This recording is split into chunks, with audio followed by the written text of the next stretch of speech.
With the transfer portal closed, where does Ohio State go from here? Let's talk about it.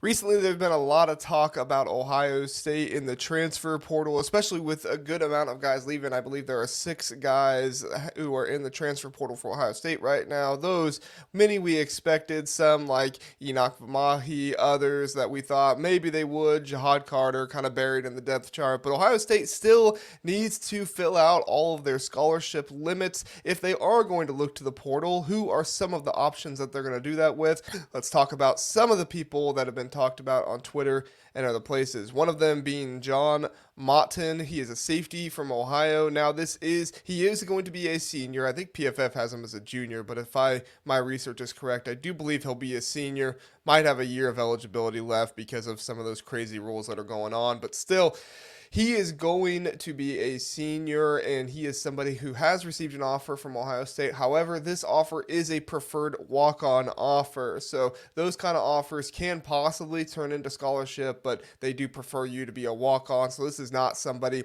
that it looks like Ohio State is deeming as a super high priority in the way that they are going to be somebody that Ohio State is going to go after very, very strongly for, and is going to be trying to find to put into the starting rotation or the two deep or something like that right away. Another one that has been talked about, Shawn Lodge, a wide receiver and kick returner from Presbyterian College. That is a college where, obviously we don't play them very often. However, he is going to be a sophomore. This is another preferred walk-on offer. So this is not some super diamond in the rough that Brian Hartline found. He's going to bring him in and he's going to be starting in a few years or a year or two or something like that. This is another preferred walk-on offer. Obviously, we know walk-ons like Xavier Johnson have come in and had a role, so who knows? This is something where that could possibly happen. But those are the 2 offers that we have heard the most about in the transfer portal so far. Again, not a whole lot of huge news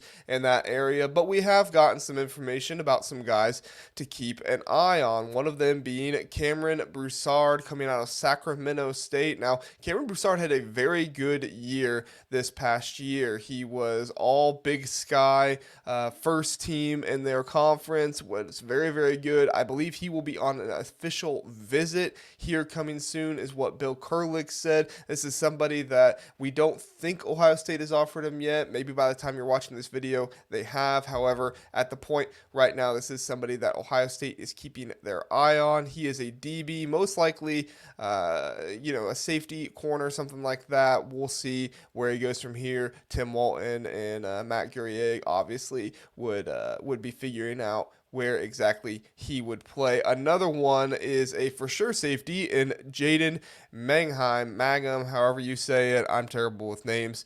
Forgive me, but he is another one that Bill Kurlick has said to keep an eye on. He's not really saying that he's on a visit or that he's been offered or anything. Bill Kurlick just kind of mentioned to keep an eye on him. He did have a few interceptions last year for Michigan State, so he did get enough time to be able to do that. Was a 4-star prospect coming out of high school, which, that's good information to have. However, this is one, like I said, we're just keeping an eye on. We don't think that he has an offer yet, but if he comes and visits, who knows? He might get an offer. We know Ohio State likes to give out offers on visits. Similar thing with Cameron Broussard. There might be an offer coming soon. All right, let's look at some running backs and offensive tackles in the portal. I don't think it's any secret that these are the 2 spots where Ohio State is most likely going to be concentrating a good amount of attention that are going to be impactful for this year. Obviously, DBs, safeties, we've lost a few of them in the portal with the Jahad Carter leaving and things like that, Cedric Hawkins leaving. However,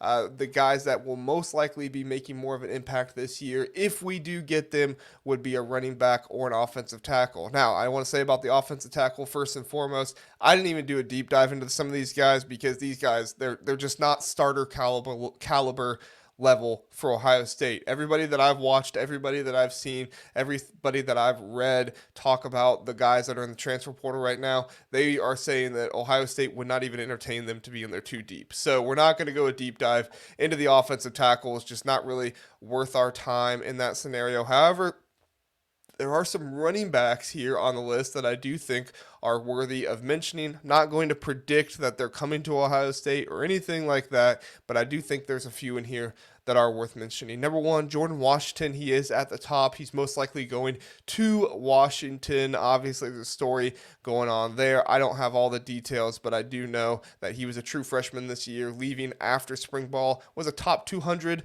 recruit. Obviously, somebody that does have value, a 4-star prospect. Looked like he's heading to Washington, though, so I don't think Ohio State is involved here. Simeon Price, a redshirt sophomore. He had less than 50 carries both of his last 2 seasons.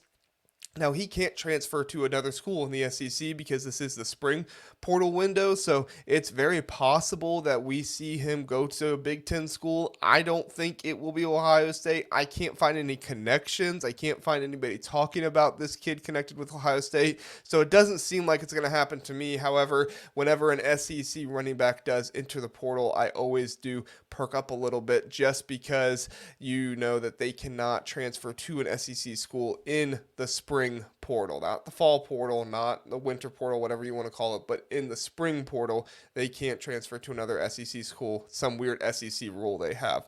The Isaiah Augustave, however you pronounce it, from Arkansas, he is a sophomore. He had 200 plus yards in 2023. A lot of that was due to Raheem Rocket Sanders having his injury and some of the other injuries that were going on there. Didn't play the entire season, had most of his yardage against FIU, had a pretty good game against Missouri. I think he had 80 yards in that game, but at the end of the day, still 200 plus yards in 2023. He's leaving for more opportunities, it sounds like, from what I was reading from some of the Arkansas guys, but those opportunities are most likely going to be at TCU. His offensive coordinator and his running back coach have now gone on over to TCU. Looks like he'll have more opportunities with the roster and trying to be a starter over there. So might be somebody, but at the end of the day, I don't think so. Looks like he's going to TCU.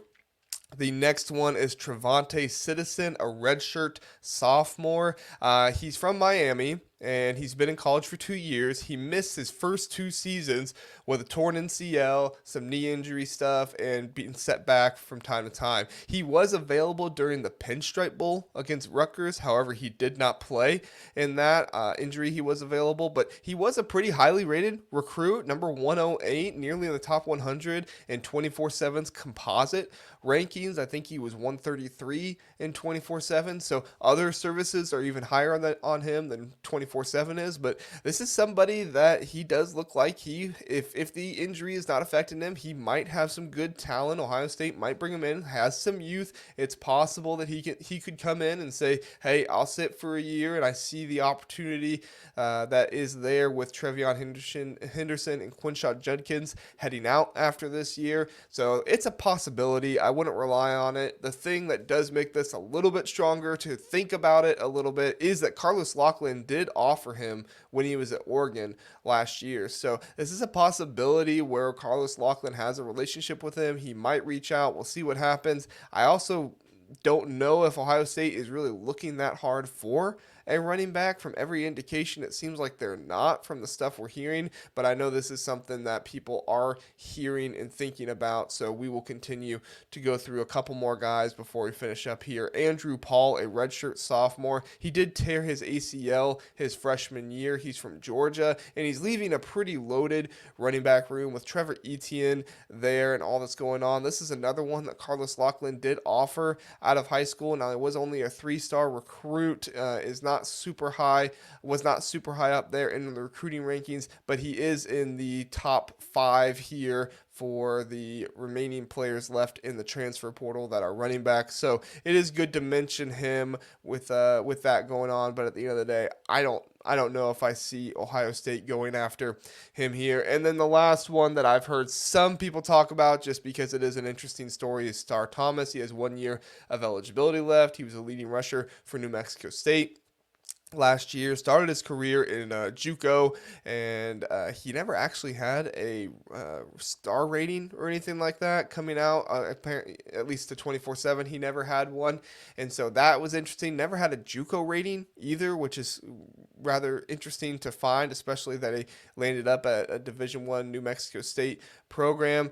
He has no ties to Ohio State that I can find, so it doesn't seem like he will be an option to come in either, but definitely some good names to look at possibly here and what's going on. If there are more names that come out, we'll mention them, but just wanted to do a quick video on some of the recent transfer portal offers, as I know there have been some questions there, and some guys that has been out there on Twitter for Ohio State that they are keeping an eye on and watching just to see what happens. We will see what Ohio State does in the transfer portal. Going to try and make videos if we have commits from the transfer portal just to talk about them, give my take on them and what's going on. Looks like Ohio State is prioritizing DBs right now, possibly even some wide receivers, because there's only 7 guys in the wide receiver room right now. Well, 7 scholarship guys in the wide receiver room right now. So we'll see what happens there. But no doubt Ohio State has scholarship room. We'll see if Ohio State gives a scholarship to TC McCaffrey. I think that would be awesome. Sounds like he could possibly play a role this year with James Peoples-Jones and